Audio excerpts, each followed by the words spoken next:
Celebrity influencers are getting in the lab testing business. Hear why one pathologist urges caution. This story and more coming up. This is Path News Network Daily Edition from the College of American Pathologists. I'm Nancy Johnson. It's Friday, February 20th. Social media posts and podcasts from celebrities are everywhere these days, promoting medical tests online.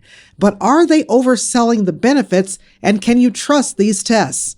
I spoke with Dr. Ben Mazur, a pathologist from Johns Hopkins. He's also a member of the CAP's Digital Content Committee. For pathology, a big part of it is running all sorts of lab tests, which are not standard. There's sort of a new one every week. It's hard to list them. But, there's this idea that you can find out all this sort of secret information about your health, even if you feel perfectly fine through, a broad array of kind of esoteric lab tests that are not part of your standard kind of panel you get from a doctor. These slick ads sell people on paying a fee to get access to hundreds of lab tests they may not need. Yeah, all sorts of vitamin tests, testosterone and hormone levels that are, not indicated. Some of them are real tests that have very specific indications that is not what they're being used for in these settings, that they're meant for, people with a specific medical condition, not the general healthy public testing them, and they're hard to interpret. That's why we don't recommend them for everyone. There are physicians backing some of these tests, but Dr. Mazur says they usually have a financial motivation to paint an overly positive picture. Even if they are, legitimate physicians with good education, they have an incentive to be promoting these things as unique, as innovative, game-changing, and I think there is a role for a doctor to be a little bit more boring and balanced and say, here's what's good and bad and unknown about these tests. I'm not trying to sell it to you. Dr. Mazur advises people to consult their primary care physicians before investing in a battery of lab tests they see marketed online.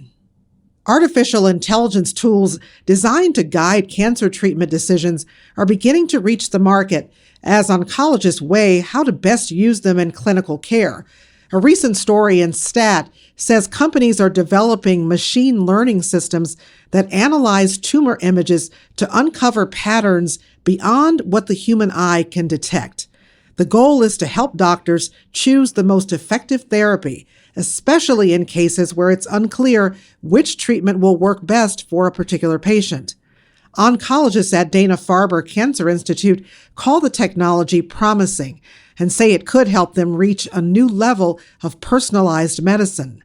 Experts say questions remain, though, about how to integrate the tools into practice and who would be liable if recommendations fall short.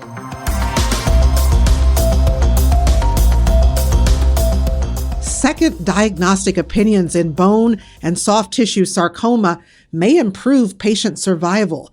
That comes from a systematic new review published in Pathology. Researchers analyzed 27 studies and found that major discrepancies between first and second pathology reviews were linked to lower 5-year overall and disease-specific survival rates. In one study of nearly 400 patients, those with a major change in diagnosis had significantly worse outcomes compared to patients whose diagnosis remained the same. Experts say the findings support guidelines from the Australian and New Zealand Sarcoma Association, which recommend expert second opinions for all bone and soft tissue sarcoma cases. And finally, the CAP is offering its Laboratory Medical Direction live workshop to help pathologists strengthen their leadership and lab management skills. The program, happening May 7th and 8th in Northbrook, Illinois, offers a total of 31 continuing education credits. Designed for credentialed pathologists and those with lab oversight responsibilities, the curriculum focuses on quality management, risk reduction, regulatory compliance, and effective communication to improve patient care. Registration is open now with a $500 early registration discount available through March 23rd. That's all for today. Be sure to check the show notes for more information on today's stories. Watch your email inbox for more news like this in the CAP's advocacy newsletter every Tuesday and our weekly edition newsletter on Thursdays. We're back Monday at 5 a.m. Eastern for another episode of the Daily Edition. I'm Nancy Johnson. Have a great day.